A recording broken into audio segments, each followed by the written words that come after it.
All right. Hi, I'm Heather. Okay, so this is practice for getting back online. This is practice for finally following through on ideas I've had for a long time to like document my notes so that because speaking it out loud and then having the ability to listen to it when and if I want helps me stay connected to the story, but on a timeline that does not require me to keep things specifically in my memory if I don't want to. So it's like I clear house on a particular idea. I might take notes or I might just be thinking about it. And then my plan is to kind of speak some of it out loud, which will help some of it kind of start to land in different ways and like create space for the next level of the idea, whatever it is. Um, and then, like, I anticipate some of the ideas will like evolve, like might evolve to be in good enough shape, like polished enough, I guess, to be on my business channel. What's it called? I think it's Heather Thomas Campbell. Anyway, I'm just slowly building a video empire, an educational empire. Oh, like has never existed before. Maybe similar.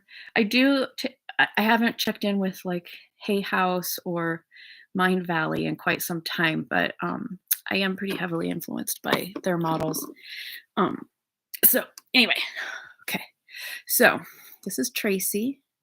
I recently discovered the joy of squishmallows. My daughter tried to tell me years ago, and I just didn't listen. And there weren't as many to choose from. I don't know. Lately, it's just been like, oh, I need one of those. And then this is my special poncho limited edition made by my friend Piper. A couple years ago, yeah, I think it was in the winter of 2020. He and his kids got on a like Etsy kick and really busied themselves for quite some time with the practice of like setting up an Etsy store and making a bunch of ponchos and picking out the fabric, and it was fun to watch. I think it was just like a sample project where he kind of walked the kids through it, and I think they were disappointed when it sort of stopped, but I'm like, dude, that's sitting there for later when the girls feel like picking it up, and you've already walked them through it, and so they'll have a lot more confidence next time. Anyway, that's where this is from.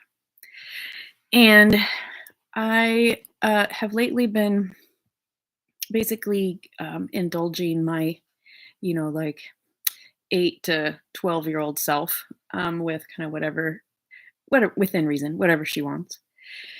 And usually turns out to be extremely beneficial to 50-year-old Heather.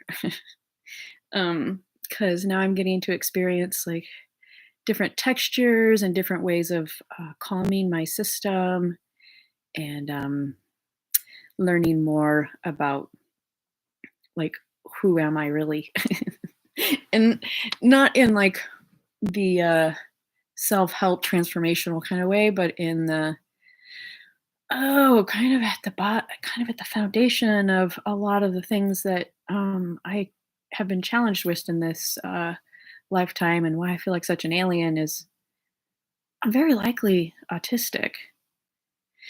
Um, so yeah, I've got anyway, I've got some notes that I want to make sure I talk about today.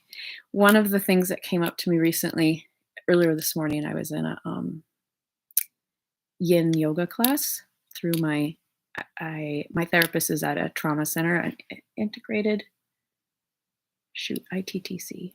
I think it's Integrated Trauma Treatment Center. Yeah, so there's a therapist there who offers a yin yoga class on Fridays and yoga nidra meditation class on Wednesdays. And during that class, I kind of had a lot of aha, like things falling into place, landing and making sense.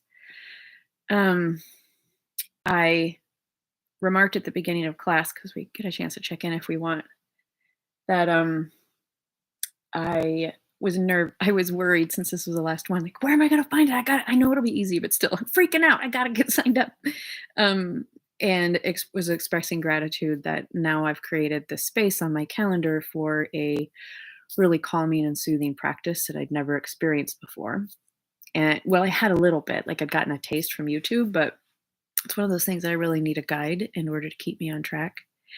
And then meditation is also something that has been a real struggle for me.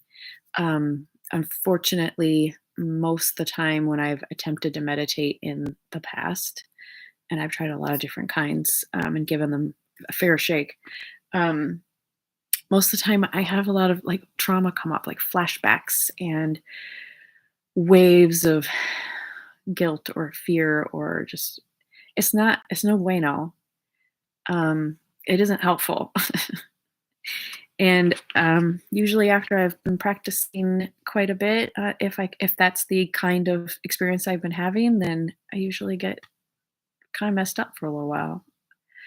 So anyhow, now I'm grateful I have these two um, practices a week, guided by someone I can trust, and guided by someone that I can trust to be able to hold someone like myself who has a lot of difficult sensations and feelings that could come up in either of those contexts, and I know she can hold it.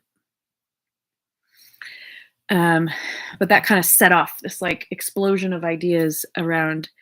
Um, I've been the one of the things I've been studying the most deeply and most intensively over the past like 2 months. Right now, it's the first week of March in 2023. Um, I've been studying like the energetic system and how like my energy impacts other folks and how it like kind of um, says come over and hang out with me to other people with similar energy. And I've realized I've been for a couple of years now, I've been like, okay, I'm kind of a wreck right now. I do not want to attract from this energy. I do not want folks going, hey, I heard you calling. And they're the kinds who like, freak me out because that's where I kind of would be. So I've been staying quiet quite a bit. And I did realize though that like this is something I've been wanting to do for a long time, just the ability to speak long form, not have high expectations of quality or what I'm going to say, have zero expectations of anyone but me ever seeing it, except for maybe my editor or something. Um, maybe till later. Maybe there'll be bits and pieces, and maybe not. They'll just be like me spouting ideas, and this is just like that. Like I was saying, the next evolution. So yeah, even just the example or the illustration of the impact of these two really calming classes, um, and from where I came from, in like not doing any of it, and any time that I would do yoga or do meditation, I would just like cry a whole lot and just feel like shit. Um, and also my body being in a state where um, the way I exercised was either just very short walks around the block to walk my dog, or adults. Wait, what did AOA stand for? I can't remember, but there was a community center near my house, and they had classes special for people with balance issues, or I mean that was the main thing. But it did turn out that most of the folks in the class were, I think, in their high 60s or definitely over their 70s, and so at that time I was in my mid 40s, so definitely by far the youngest. But that taught me a lot about how to modify movements. Yeah. Okay. So that was just one little piece. Okay. Okay. So a couple of the things I was like, okay, I gotta get this stuff out because I gotta start practicing how I'm gonna do this. I realized, okay, so I always feel like I have to make disclaimers before I start talking. Um, and I know I do that because um, I do that because so frequently people misunderstand me and they see me through filters that I didn't know they had, and they receive my energy in a much like uh, less in a much less like attractive and feel good kind of way than I thought was happening.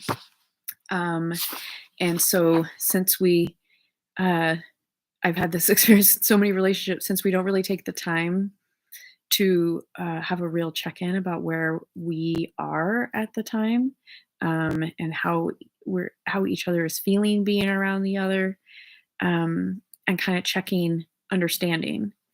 Um, there's so many times where the people I'm in relationship with, including dear family members, of course, all my family members are dear, but some are closer than others, um, where we just have this experience where it's so uncomfortable to be around each other that we can't even like bring ourselves to try.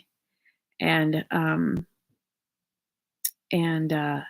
haven't quite learned yet how to be how to lead pretty much anyone in my friend or family group or whatever that I feel like doesn't know how to meet me yet. Uh, God, I lost the track. Never mind. Okay, disclaimers. Okay, welcome back to disclaimers. Okay. That's like a fast forward. All right, so disclaimers, and the reason why I think they're important. I've had this experience so freaking many times in my life where um, I would be connected with somebody, whether it be a boss or a coworker or a friend or a family member or my kiddo. We'd be connected, and for a period of time, we would be like totally dialed in, totally like on the same like wavelength as to what we wanted in the relationship, and we were fulfilling it. Um, but then there would come a point at which like one or the other of our desires would start to veer off a bit, and we wouldn't take the opportunity to go, hey, something's changing, let's talk about it. Doesn't mean we can't change, it just means I just want to keep up.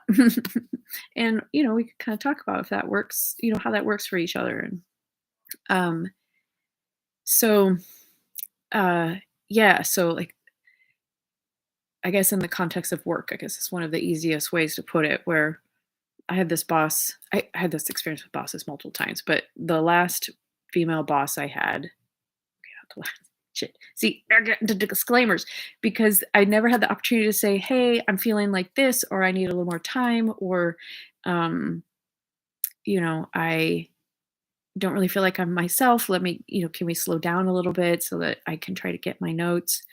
Um, because I wasn't able to keep up with her, and she was extraordinary, so she was fast thinking, and it was an unrealistic pace she expected me to do. Since I couldn't keep up with her, she would get frustrated with me. I would start to get scared. I would have even less ability to keep up or keep things straight, and she would get more frustrated. It was just a horrible cycle. And eventually, I was just like, all I could see her as was a monster, and I think all she could see me as was an idiot. It was a big old hot mess, super painful. Um, and it's a it's a similar example of how, like, okay, we really jived the first like year and a half we were working together, real happy with each other, everything was real great. But at some point there was a veering off, and I don't know if it's that I was starting to get like lose my health more and more, or um or it's when the Alcoholics Anonymous book showed up in her office, or like I don't know what. There was some thing where we no longer were jiving, and we didn't talk about it, we didn't address it, and so it just kept getting wider and wider with no discussion and more pain as um the pain gets increases with how far apart I get with the person from where I think we were or are, and where they think we are, or get so far apart that that's where the like extreme pain starts to come in, because it just, yeah, becomes this never-ending cycle of shitstorm until there's finally a complete break. And in many cases, I never talked to those kind of people again. I'm not even connected on LinkedIn to this boss, and she was just like, really, she was super cool, but I can't have anything to do with her at all, and she probably feels the same. Um, Fuck. Okay. So I'm not even sure, but it doesn't matter. I have to keep reminding myself it doesn't matter if I'm making sense. This is an early draft. I may not even watch it myself. Just saying it out loud is part of what I need. Okay. So, I gotta figure out the specific hashtags I'm gonna use, but like learning my own timing and flow. There's some sort of shorthand around that. Creative process, like the art of processing, disclaimers, field notes, evidence journal, some form of early draft notes, autobiography outline, or whatever autobiography. So, um, yeah, I want to kind of make a short little written intro to each channel. So, like for art of processing, the introduction will include words like rough draft, potentially messy, um, messy, emotional, or unpolished. Um, I am demonstrating and modeling the early stages of my creative process, as well as kind of being human in the like least practiced ways that I have, so that they're messier more often. So I figure if I put stuff on art of processing, then that's code for don't get mad at me if you start to have like feel activated by whatever it is I'm doing and saying, this is the place where I come and do that. And if you're starting to feel all kinds of, ugh, she's being crazy, she's making me uncomfortable before like that kind of stuff comes up, pause, take a break, take a breath. Don't come back and watch another video if you don't want to. Like that's what's here. So if it's what you want, then you're welcome. Please be here. I love being open and vulnerable with those who want to receive it. Uh, so yeah, you're welcome. If you're into like, hey, yeah, I'm a little less okay. I'm a little more fried than usual. I did speak for like 4 hours yesterday, almost straight. That's a lot. So I have a finite number of words available to me, and if I use them up, then words get harder to find, sentences get harder to make, and I'm tired. I'm extra tired. But it was pretty freaking cool. It was pretty freaking cool to finally be able to say like so many things that I haven't been able to say out loud to anybody else, and particularly because I didn't feel safe saying it to anyone else, because I needed experts to be able to talk to. I needed people who were super knowledgeable about the things I was talking about. I just couldn't bear yet another person like saying, like, basically doubting my experience, or telling me that it couldn't possibly be that bad, or it couldn't possibly be like that, or like I'm being too sensitive, or I'm being too much. Like I just can't fucking bear any more of that sometimes.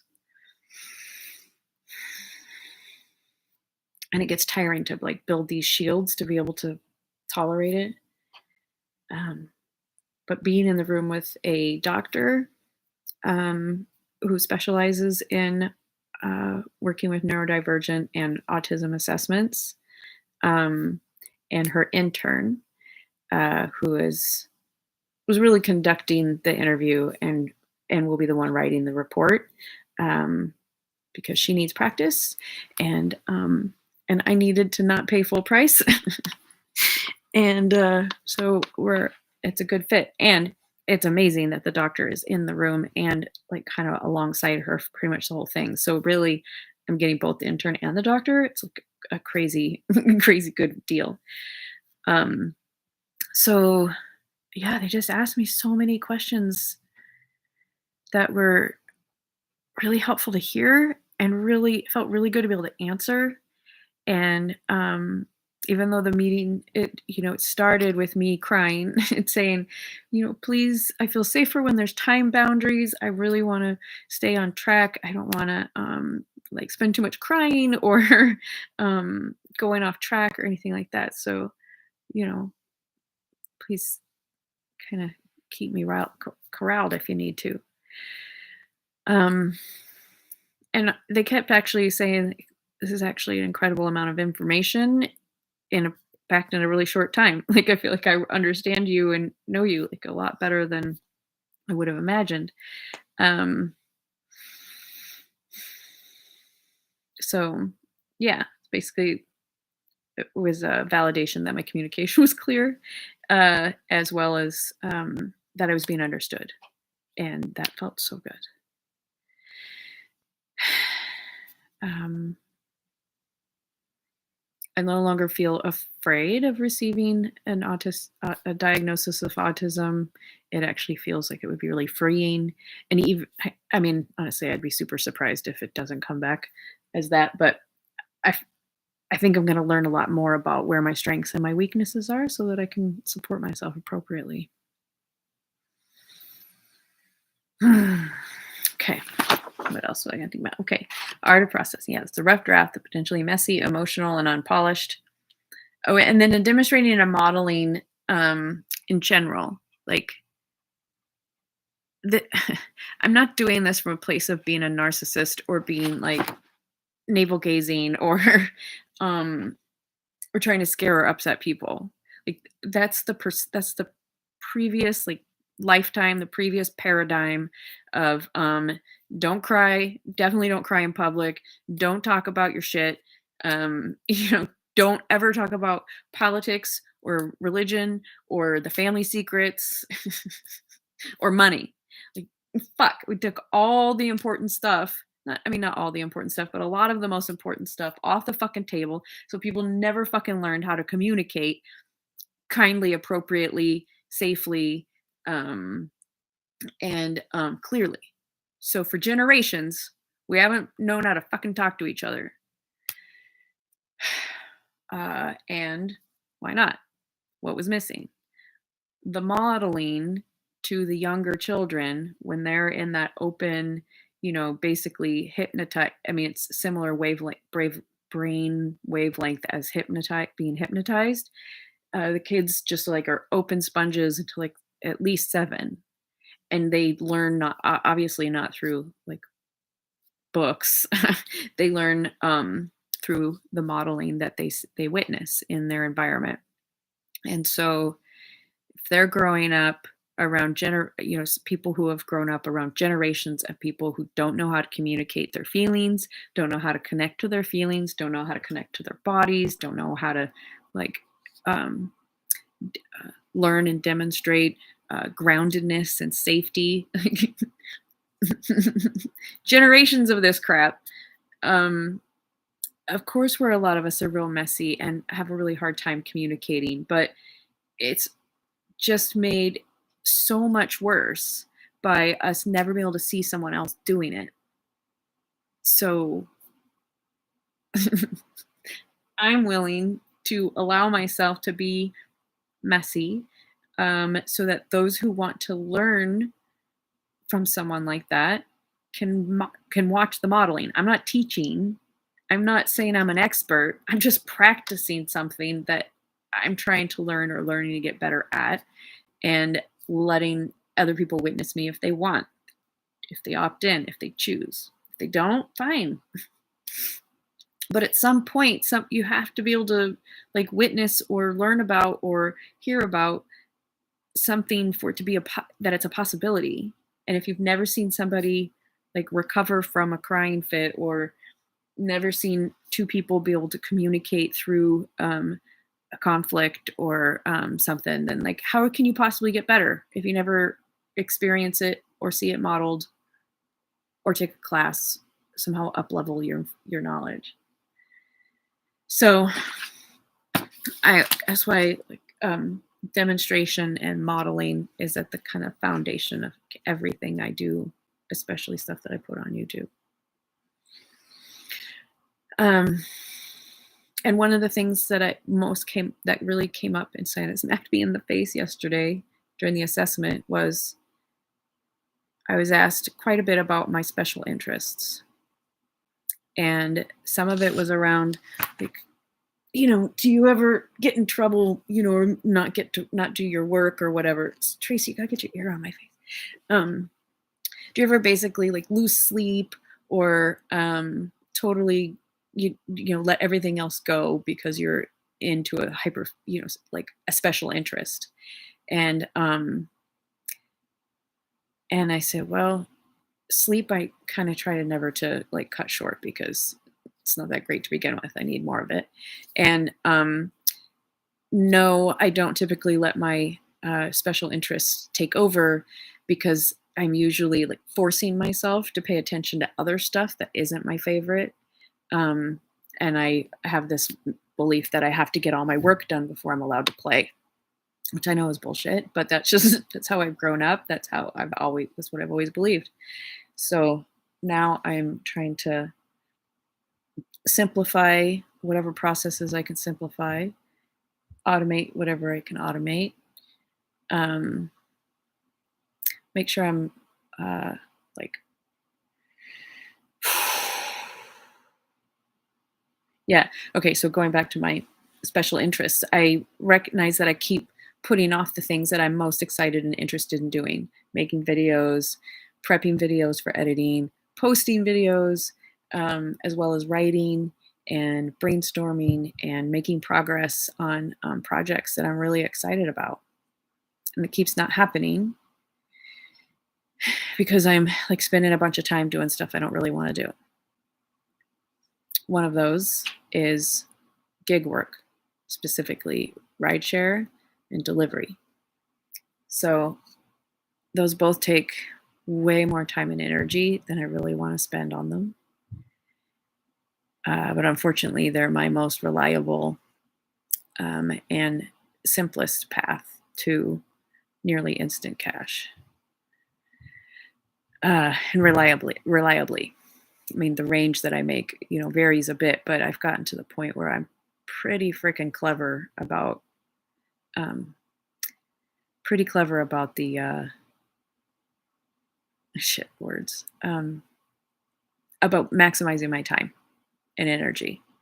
So yeah, I really need to remember to go back to the Friday, which was a couple weeks ago, right at the end of the snowstorm, the weekend, which I think it was the same 3-day period, the weekend that I made $500 in 10 hours with DoorDash. And then yesterday I made $120 in 2.25 hours with Lyft on a like Thursday afternoon. I was home by 5:45. No, I would have been home by 5, but I went to the grocery store first. So, and that was after my friggin' assessment. So that was actually pretty intense. No wonder I'm so damn tired today. I talked nonstop for over 3 hours in the assessment, and then I went to lunch, which was lovely. I had a delicious ramen, and then I drove my car with strangers for 2.25 hours. There weren't people in the car the whole time, but yeah. And the most magical thing, I've been getting so many gifts from the universe, but this is one example. Sometimes if you're in the right place at the right time, Lyft, that's who I was with, will give you a bonus for your next ride. And it could be anywhere from $2 to, I mean, I've gotten ones as high as like 30, but that's super rare.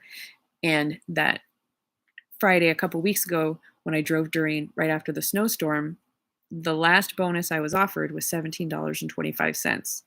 I was too tired to take it. I'd already made like $140 or something. I think it was like 2 hours, and just wanted to go home. And usually, after you turn the app off, whatever bonus you'd been offered is gone. Just going offline, just you lose that bonus.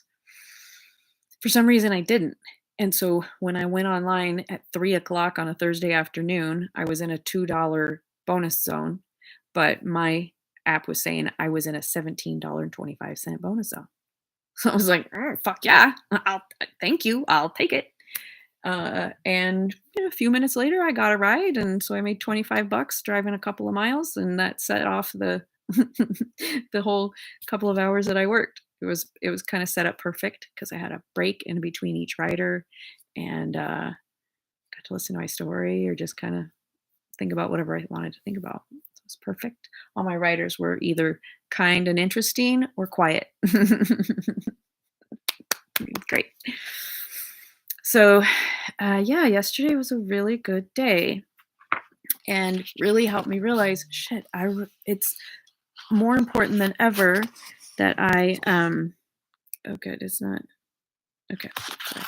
It's more important than ever that I actually do pay attention to the things that I'm most excited about. And I do make progress on the projects that I've been bringing out into the world. Like, I'm really proud of my Cuddles Consent and Boundaries 101 workshop. It's fucking awesome.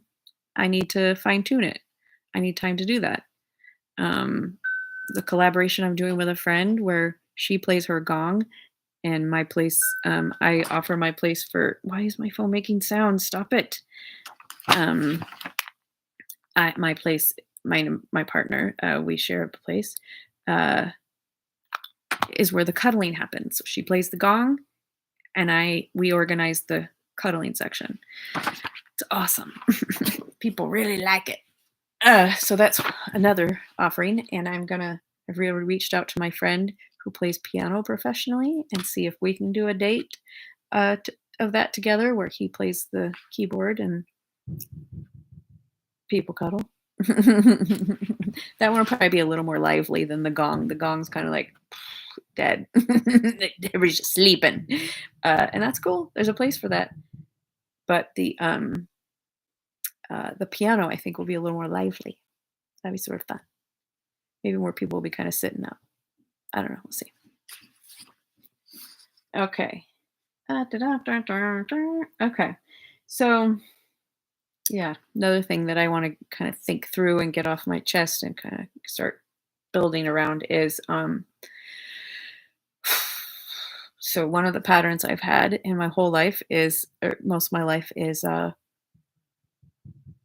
I will not understand what is going on between myself and another. We will not take the time to clear things up. So I usually will stay in like total literal brain space. It's, I'll just hear them literally and kind of go straight from there. And I do feel people's energy like really clearly and always have, but I haven't been able to read it accurately till recently. Um, so I never really knew how that was impacting the conversation. So shit, what was I just saying? I was saying, oh, learning the language my people really speak, my loved ones or the people I'm in contact with. I finally realized that if they didn't like call attention to like, hey, I need you to listen to this specific part. If they didn't do that, I usually would be paying more attention to whatever I was confused by rather than what they would slip in there in some places and not usually call my attention to their actual request.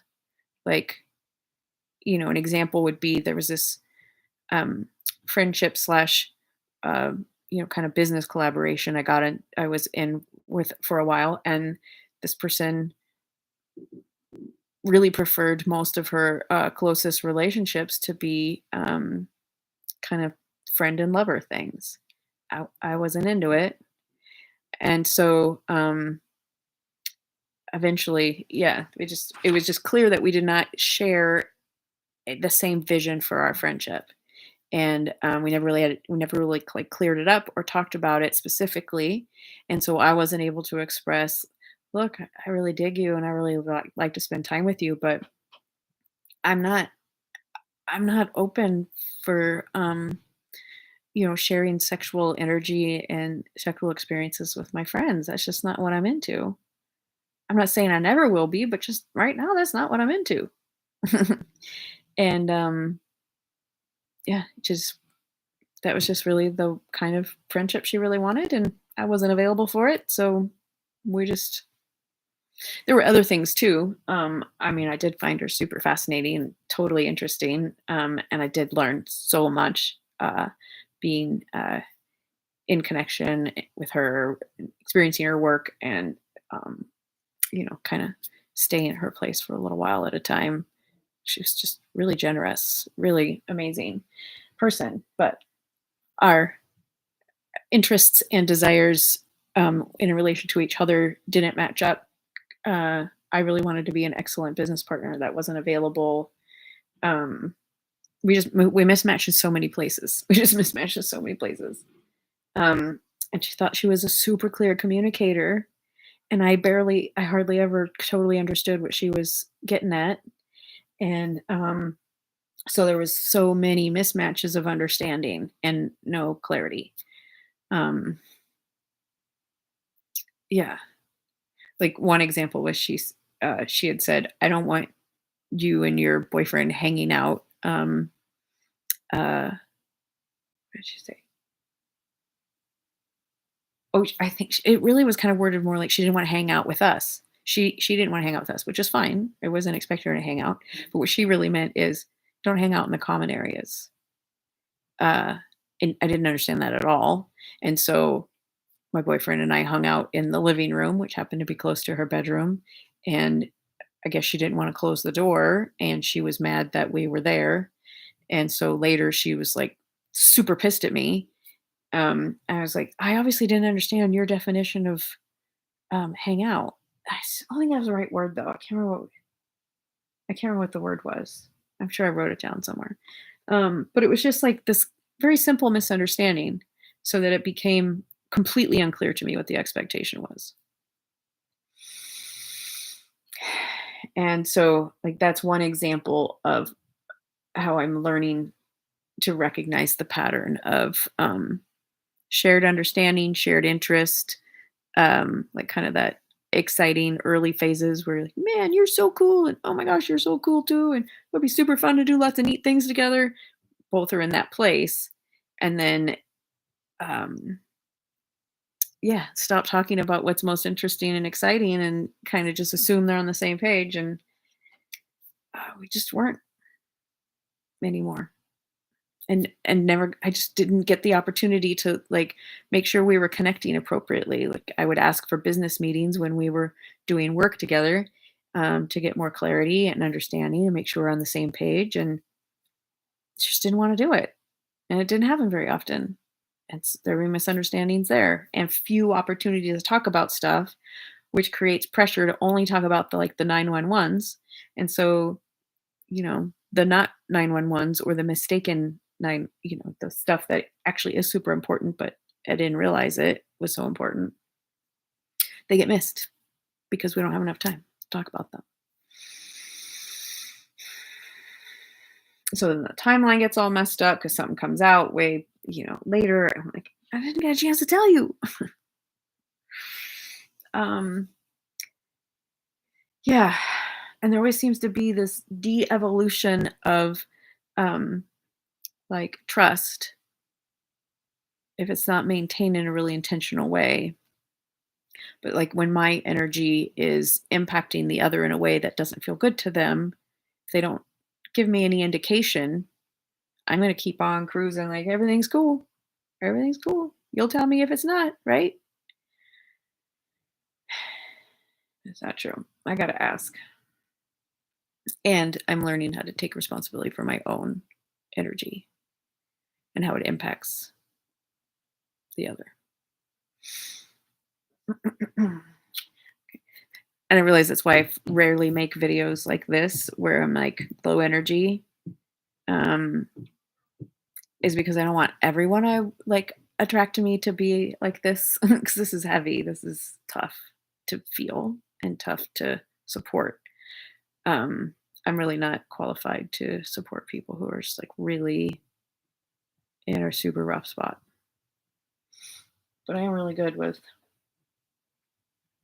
a lot of folks, just not the ones in the deepest, darkest shitholes. Um, or that's not even true. They don't have to be in the deep, dark shithole for me to have trouble. It's if we're a mismatch energetically, that's why that's when we're not the greatest match.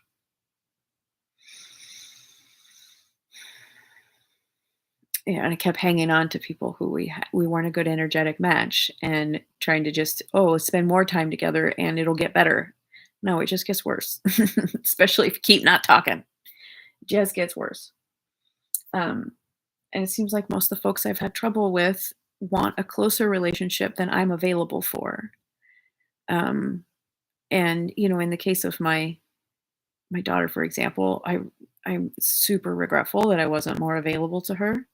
I made choices to hang out with dumbasses, and assholes instead of her, and not, like, consciously. I mean, she would just be like, "Yeah, go ahead, go out.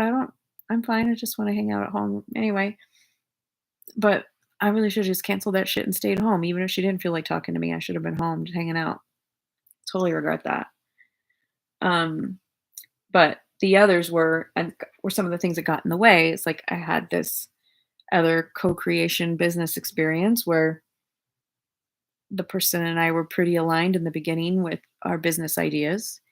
But we started to get less and less aligned and didn't address it appropriately early on. And they wanted also a close and time intensive friendship. And I went along with things because I thought it's what I wanted too. But the difficulty was I never got enough space and distance and alone time to go, oh, wait, this isn't what I want. This isn't working for me. And if I had understood that earlier, I potentially could have negotiated something different, and if we've had the opportunity to talk about it, perhaps we would have able to both come to a place of, yeah, you're right. We don't need to spend like, time together every single day. We don't need to connect every single day.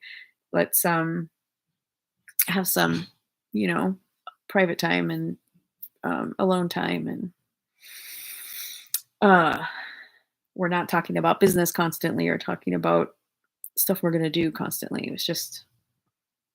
It really just filled up so much of my time. I just really wish I would have been at home at least on the friend days, or if we'd just done the friend days much less frequently. It was just way too much of a time investment to be healthy for me.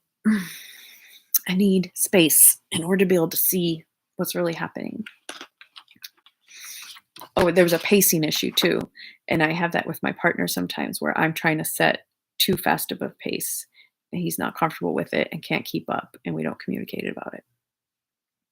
So, a pacing issue with a business collaborator is also a significant issue if it's not clarified. Um, so, and I've just too often been in a situation of power over um, collaborations where basically it's a boss or somebody who believes themselves to be a boss and treats me in that way. And so I don't really have enough voice to make any changes in that area. And then even if I should have had a choice, I get like knocked down so hard that I stop trying and just go along because it's easier. Okay. Yeah, I don't think there's gonna be much usable here, but it's helping to get it out. Yeah. So many examples of my energy being interpreted very differently than I felt. That's so painful.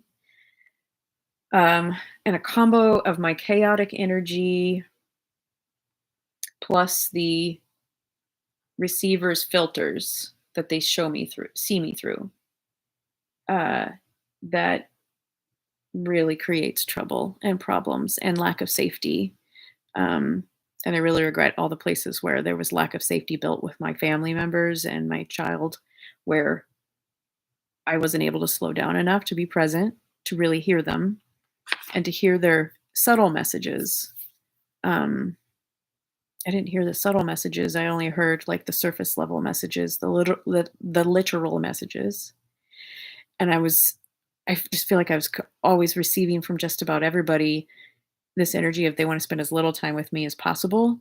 And I didn't want to force them to spend time with me. They didn't want to spend. And so I would just like ask the most urgent or most, in my head, important questions, and not pry or ask questions like, well, how are you? Can you tell me more? Or what's up for you? And yeah, I regret not having that time available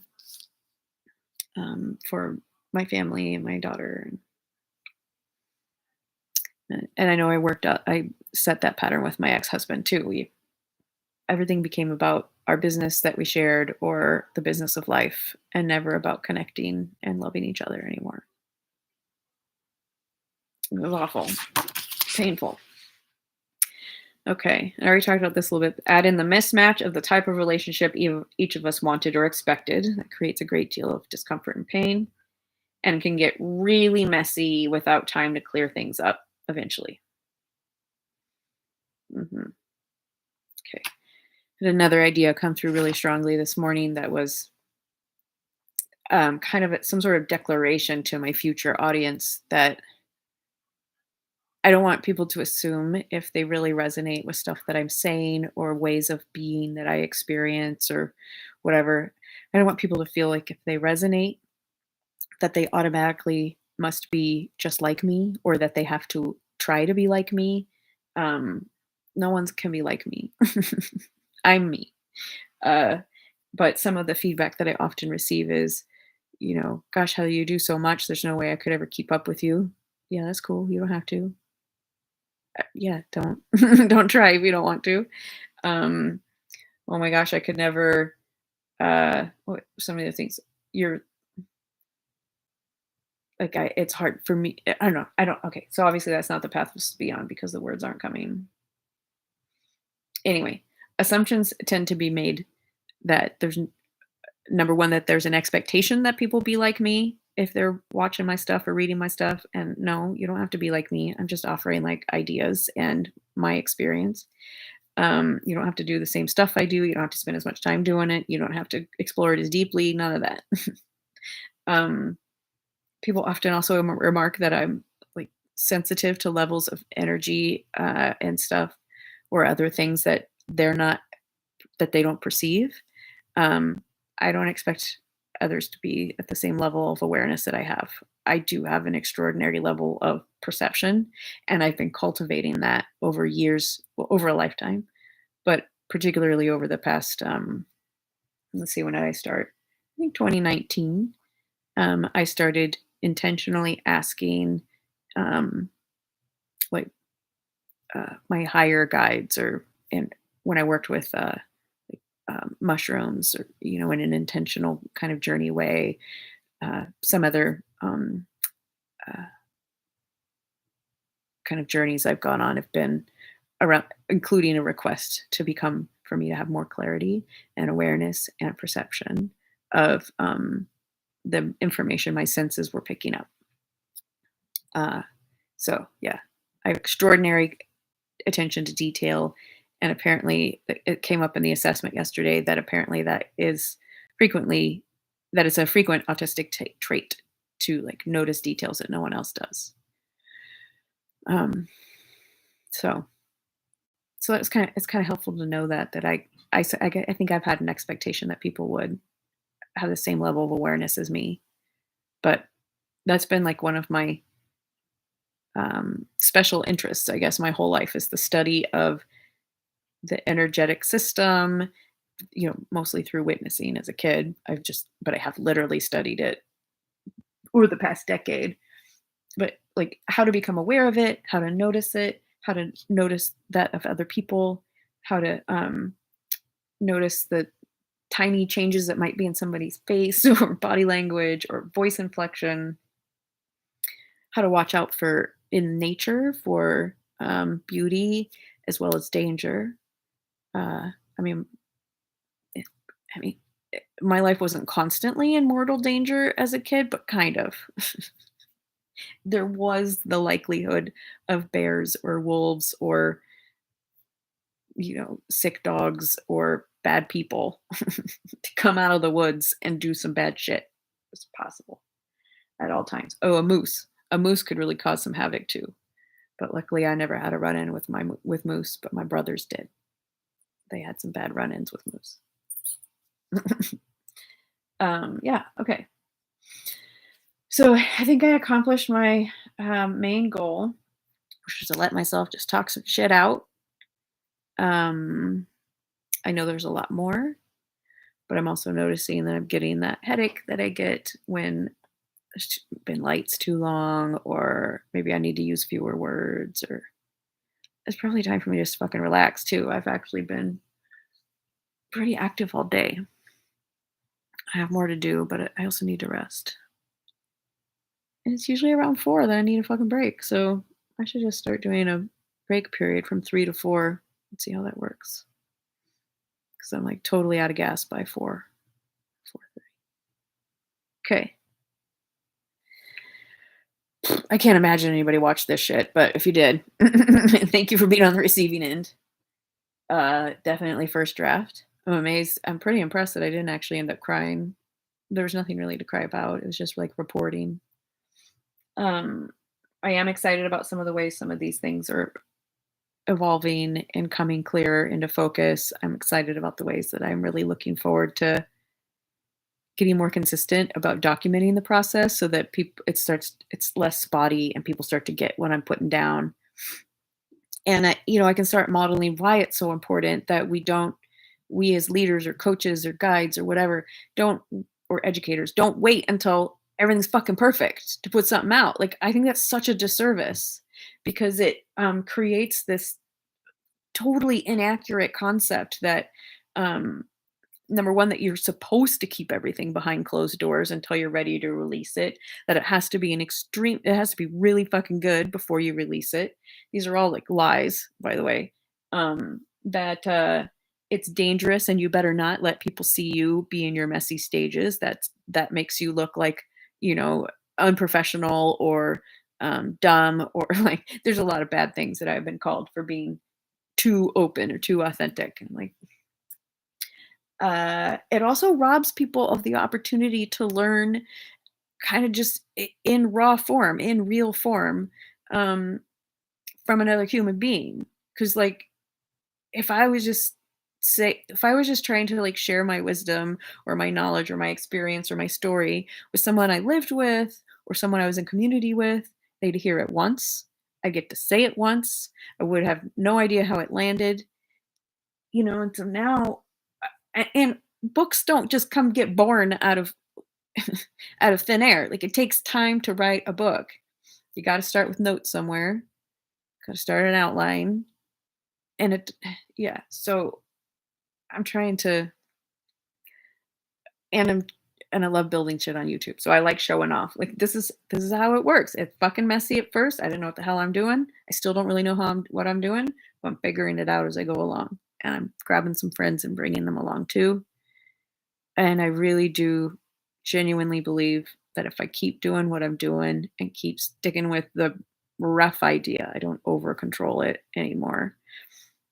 I keep following the brightest like intuition and next inspired action. There's really no way that at least some of the stuff I make will be fucking cool and fucking popular and you know really benefit a lot of folks, including myself. And it's all in service of eventual books that I'll write and eventual courses I'll create and eventual like programs I'll create. I got to start somewhere, and I'm still kind of at some of the messy bottom. Not that, but I've been working on it for years. So now it's time to take up the pace because now it's time to take it out into the physical. Okay, gonna go. I think I might even take this off public because nobody needs to see it. All right. Okay. Bye. Bye. Bye. Bye. Bye. Bye. Bye. Bye.